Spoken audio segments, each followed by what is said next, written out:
చేతిలో సామాజిక అస్త్రం నెంబర్ 1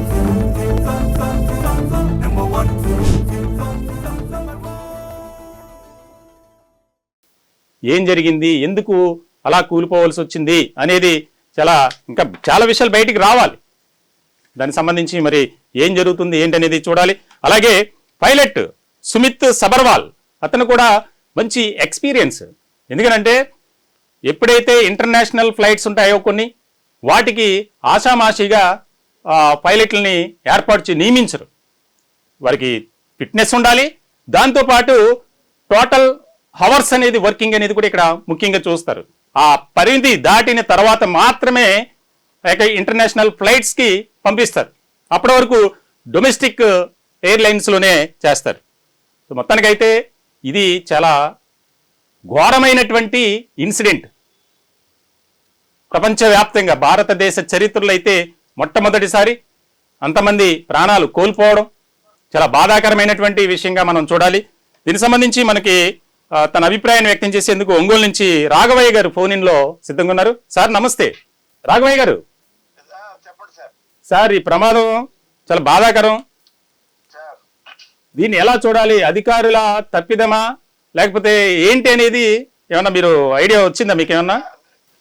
ఇప్పుడు సార్ ఇది చాలా అర్లీ టు మాట్లాడేదానికి జరిగింది కాబట్టి దీన్ని మొదటిగా ఒక భారతీయుడిగా, ఒక భారతీయ జనతా పార్టీ వ్యక్తిగా నేను వాళ్ళందరూ కూడా ప్రగాఢ సానుభూతి సంతాపాన్ని వ్యక్తం చేస్తున్నాను. చాలా భయంకరమైన ఘోరమైన ఇన్సిడెంట్. అసలు నెవర్ ఎక్స్పెక్టెడ్ లైక్ దిస్. ఒక భారతదేశం ఎంతో సాంకేతికంగా అన్ని విధాలుగా ముందుకు పోతున్న అనుకున్న సమయంలో ఇది పట్టు అనేది ఇది ఇక్కడ ఏంటంటే విచిత్రమైన సంఘటన ఏంటంటే ఆలోచించాల్సిన కోణం, పోయే విమానం లేసిన 5 minutes వల్ల పడిపోవటం అంటే ఈ సాంకేతిక వీళ్ళందరూ ఇంజనీర్లు, వీళ్ళు టెక్నికల్ స్టాఫ్ వీళ్ళందరూ కూడా ఏమి చెక్ చేశారు? వీళ్ళ నిర్లక్ష్యమా లేకపోతే ఏమిటి అనే కోణాల్లో కూడా చూడాల్సింది. అదే కూడా కాక ఇప్పుడు అంటే అంత ముందుగా మాట్లాడటం ఇది కరెక్ట్ కాదేమో, అయినా కూడా ఈ మధ్య ఇది ఏమన్నా సెబటేజ్ ఉందా? ఇది ఈ మధ్యనే మనకి దేశంలో కూడా ఇన్ని మనకి వార్ జరగటం ఇవన్నీ కూడా చాలా ఉన్నాయి. ఇటువంటి ఈ సందర్భంలో ఇటువంటి జరిగిందని ఆ కోణంలో కూడా విచారించాల్సిన అవసరం ఉంది. ఖచ్చితంగా ఉంది. తర్వాత ఇంత దూరం వెళ్లే విమానాన్ని 5 minutes లో పడిపోయిందంటే వీళ్ళు ఏం టెక్నికల్ ఏం చూస్తున్నట్టు ఏం చేస్తున్నట్టు ఇంత పెద్ద గ్రౌండ్ స్టాఫ్ మీరు అన్నట్టు ఇప్పుడు రాఘవయ్య గారు అధికారుల నిర్లక్ష్యం స్పష్టంగా కనిపిస్తుందని చెప్పడానికి ఇప్పుడు మనం విజువల్స్ లో చూస్తున్నటువంటి ఆ యొక్క దృశ్యాలు ఏంటంటే అదే ఫ్లైట్, ఆ ఫ్లైట్ లో ఆకాష్ అనేటువంటి యువకుడు ప్రయాణం చేస్తున్నాడు ఢిల్లీ నుంచి అహ్మదాబాద్కి. అంటే అతను లండన్ వెళ్లాల్సినటువంటి వ్యక్తి ఏది పని చేయట్లేదని చెప్పి ఎయిర్ ఇండియా అధికారులకు కంప్లైంట్ చేశాడట. తన సోషల్ మీడియా అకౌంట్స్ లో కూడా పోస్టులు పెట్టాడు అతను. ఈ ఫ్లైట్ ఫిట్నెస్ లేదు, సౌండ్లు వస్తున్నాయి, ఇందులో ఏసీ పని చేయట్లేదు, మ్యాప్ అనేది సెలెక్ట్ చేస్తుంటే అది కూడా సరిగ్గా పని చేయట్లేదు అనేది ఇక్కడ అతను స్పష్టంగా చెప్పినటువంటి సిచ్యువేషన్. మరి ఇప్పుడు దీన్ని ఎలా చూడాలి అంటే అధికారులు ఇంత టెక్నిక్ ఇదే వాస్తవం అయితే పరిస్థితుల్లో ఇది యొక్క అధికారులు పూర్తిగా ఈ అందరూ కూడా దీనికి బాధ్యత వహించాల్సిందే. దీనికి మాత్రం ఆ యొక్క శాఖ, విమానయాన శాఖ గాని అక్కడ ఢిల్లీలో టేక్ ఆఫ్ అయినటువంటి అక్కడున్న పంపించిన అక్కడ ఇంజనీర్ కానీ ఇక్కడ అహ్మదాబాద్ లో దీనికి సిగ్నల్ ఇచ్చిన వీళ్ళందరూ కూడా బాధ్యతలు, వీళ్ళందరి మీద గట్టి చర్యలు తీసుకోవాలా. ఇటువంటి వాళ్ళని ఇంత నిర్లక్ష్య వైఖరి చూపించే వాళ్ళని ఎటువంటి పరిస్థితుల్లో ఈ శాఖల్లో ఉంచకూడదని నా అభిప్రాయం అండి. సరే, అంటే ఇప్పుడు అధికారుల తప్పిదం అయితే నిజంగా 242 మంది అమాయక ప్రాణాలు కోల్పోవడం అనేది చాలా బాధాకరమైనటువంటి విషయం. ఒకవేళ టెక్నికల్ ఇష్యూస్ అది వేరే విషయం. ఇక ముఖ్యంగా ఏదైనా కుట్రకోణం దాగి ఉందా అంటే అది కూడా బయటకు లాగాల్సినటువంటి పరిస్థితి. ఎందుకంటే టేక్ ఆఫ్ అయినటువంటి కొద్ది నిమిషాల్లోనే కూలిపోయింది. సో దీనికి సంబంధించి మరి ఇంటర్నేషనల్ ఫ్లైట్ సుదీర్ఘ సమయం కేటాయించాల్సినటువంటి పరిస్థితి ప్రయాణికులు. ఎందుకంటే అహ్మదాబాద్ నుంచి లండన్ అంటే చాలా అవర్స్ పడుతుంది.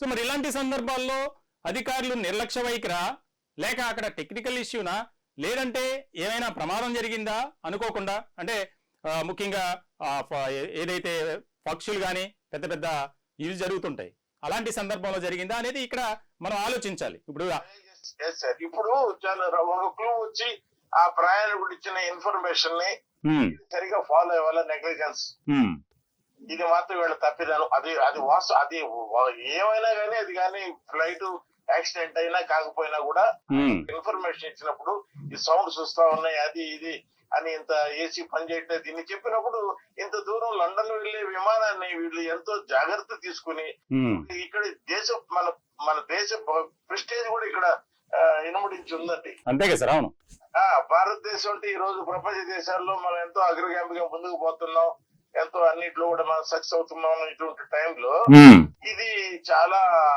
బాధాకరమైన విషయం. అవును సార్. అందుకని ఆ కోణంలో ఆలోచించాలి. తర్వాత ఏదన్నా ఈ సబటేజ్ ఏదన్నా ఉందా, ఆ కోణంలో ఆలోచించాల్సింది. లేటెస్ట్ ఫ్రెష్ కాబట్టి ఒకరు టైం ఇస్తాను సార్, రేపు సాయంకాలం కూడా అన్ని తిరియొచ్చు. కానీ ఏది ఏమైనా కూడా అక్కడ ఉన్న గ్రౌండ్ స్టాఫ్ ని, ఢిల్లీలో దీనికి సిగ్నల్ ఇచ్చిన టేక్ ఆఫ్ సిగ్నల్ ఇచ్చిన గ్రౌండ్ స్టాఫ్ ని, ఇక్కడ అహ్మదాబాద్ లో సిగ్నల్ ఇచ్చిన గ్రౌండ్ స్టాఫ్ ని, వీళ్ళందరినీ సస్పెండ్ చేసి దీనికి పూర్తిగా విమానయాన యొక్క శాఖ మాత్రం బాధ్యత వహించాలి. ఇది తప్పదు. రోజు మన గతంలో ఒక విమానం మన రైలు ప్రమాదం జరిగితే లాల్ బహదూర్ శాస్త్రి గారు ఉన్నారు రైల్వే మినిస్టర్ గా, గుర్తుందా మీకు? వెంటనే రిజైన్ చేశాడు లాల్ బహదూర్ శాస్త్రి గారు. ఏమండి, ఒక చిన్న ప్రమాదం జరిగింది. ఇవన్నీ కూడా ఆలోచించాల్సిన విషయం అండి. ఇవన్నీ కోణాల్లో కూడా ఇది బాధ్యత తీసుకొని చేస్తే రాబోయే భవిష్యత్తు ఆఫీసర్స్ కూడా బాధ్యతగా చేస్తారనేది నా అభిప్రాయం. ఓకే, థ్యాంక్ యూ రాఘవయ్య గారు, మీ అభిప్రాయాన్ని వ్యక్తం చేసినందుకు. ఎందుకంటే ఎన్నో రకాల అనుమానాలు, ఏం జరిగింది, ఎందుకు అలా జరిగింది, అంతమంది ఎందుకు చనిపోయారు, ప్రయాణంలో ఉన్నటువంటి వారంతా రకమైనటువంటి అని ఎన్నో అనుమానాలు. కుట్ర కోణమా, టెక్నికల్ ఇష్యూస్నా? ఎందుకంటే ఫ్లైట్ ఫిట్ అనేది కూడా సర్టిఫికెట్ ఇచ్చారు. మరి ఈ రకమైనటువంటి ప్రమాదం ఎందుకు జరిగింది, దీంట్లో కుట్రకోణం ఏదైనా దాగి ఉందా, లేదా అధికారులే సరైనటువంటి పరిశీలన చేయలేదా, ఆ ఆకాష్ అనే ప్రయాణికుడు కంప్లైంట్ చేసినప్పటికీ ఎందుకు స్పందించలేదు అనేది కూడా ఇక్కడ ముఖ్యమైనటువంటి అంశంగా చూడాలి. ఒకవేళ ఇటువంటి జరిగినప్పుడు ఒక్కొక్కసారి ఆ ఫ్లైట్ని రద్దు చేసి, అంటే ఫ్లైట్లో ప్రయాణికులను కూడా దింపేసి వేరే ఒక ఫ్లైట్ అరేంజ్ చేసినటువంటి సందర్భాలు కూడా చాలా చూసాం మనం. ఎందుకంటే అదేదైనా పక్షి వల్ల ఫ్రంట్ పార్ట్లో డ్యామేజ్ అయితే ఆ ఫ్లైట్ నుంచి వేరే ఫ్లైట్కి మార్చి కొంత వ్యవధి టైం తీసుకుంటారు, రెడీగా పెట్టినటువంటి ఫ్లైట్లో పంపిస్తారు. ఎక్కువగా డొమెస్టిక్ ఫ్లైట్స్లో ఆ రకమైనటువంటి పరిస్థితులు మనం ఎక్కువగా గమనిస్తున్నాం. మరి ఇంటర్నేషనల్ ఫ్లైట్స్ ఏ రకంగా ఉండాలి, ఎలాంటి ఫిట్నెస్తో ఉండాలి? ఒక అధికారి ఎన్నో విభాగాలకు సంబంధించి దానికి సంబంధించి ఫిట్నెస్ ఏదైతే ఉందో ఆ సర్టిఫికేట్ ఇస్తారు. మరి ఎవరి నిర్లక్ష్యం, ఎందుకు ఇలా జరిగింది అనేది ఇంకా కొద్ది రోజుల్లో తేలుతుంది.